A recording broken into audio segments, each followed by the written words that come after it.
Okay, now you can do this with sandpaper on a piece of glass, but I kind of prefer this method. I feel it's a little bit more precise. This is 1000 grit, 400 grit. It's a stone, a sharpening stone for like knives. And this is a diamond dresser. It has diamond bits impregnated.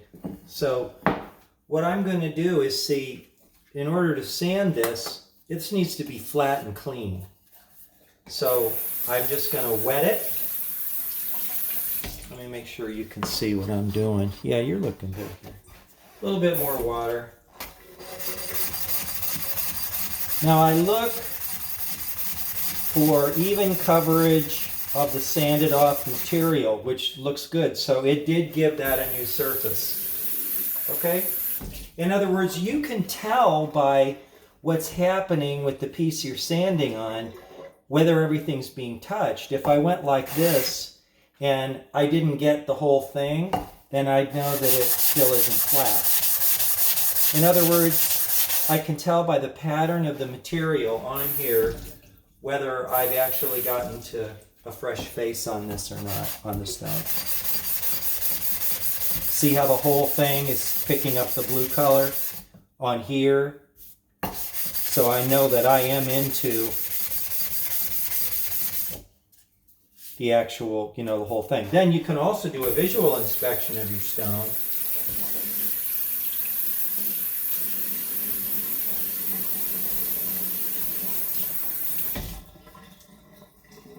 And make sure that it looks like everything's been flattened. So, when you're doing work like this, the preparation of the materials has a lot to do with but see how that's like glass? It's perfect. So this is a lovely surface, and this is this. And because this is so little material being taken off, I'm not going to wear a mask, but I am going to get my light. What kind of a light? This light is a headlight. It's a headlamp, okay? So I'll flip it around. See me? See? Now I can see. And light makes a big difference. So I'm going to come in here. Now I know you're going to be interested to see what's going on here. I'm coming back here. Parts of it are getting sanded and parts aren't. Sections are getting scraped and sections aren't because it's not flat. So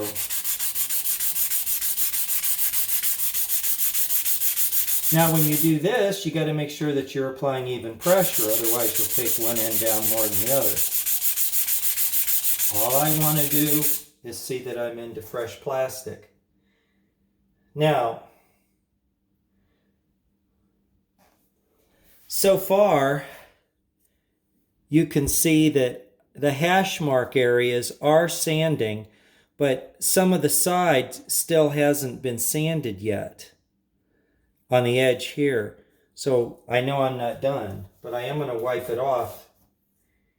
And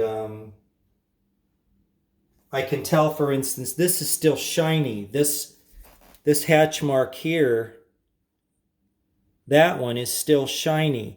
So it didn't get sanded. Well, it can't be airtight if everybody doesn't get sanded. Because when they're flat, then everything would sand, right? Right. Okay, now I'm looking to inspect. Everybody is hit now except that line. I'm going to wipe off the stone. I'm close.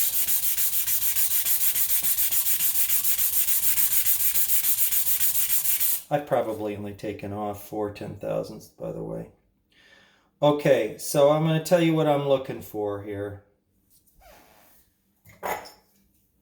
For this job to be correct, I don't care about over here. The cone, that's not going to affect air tightness in play. Starting here, every single area has to show sand marks. And it does.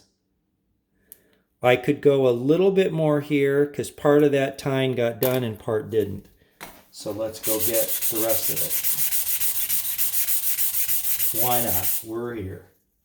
Okay, now I can look at it and see that every single sector got done. That was the 400, and then just finish off. Okay.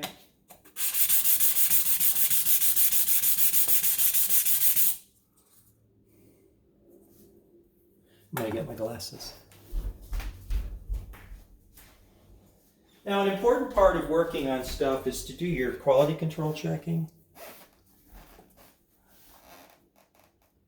You want to just, don't be hopeful. Like, oh, I'm sure I did a good job. Look at it. Make sure every single surface got sanded. And it did. And so, I'm going to wash this to get the plastic off.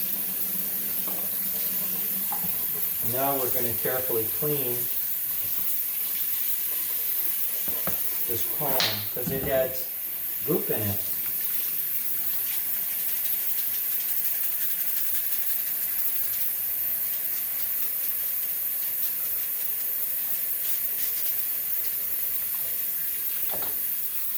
Okay.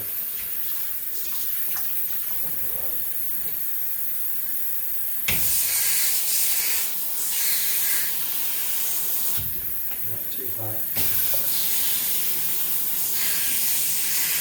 And you want to wash for longer than you think is reasonable.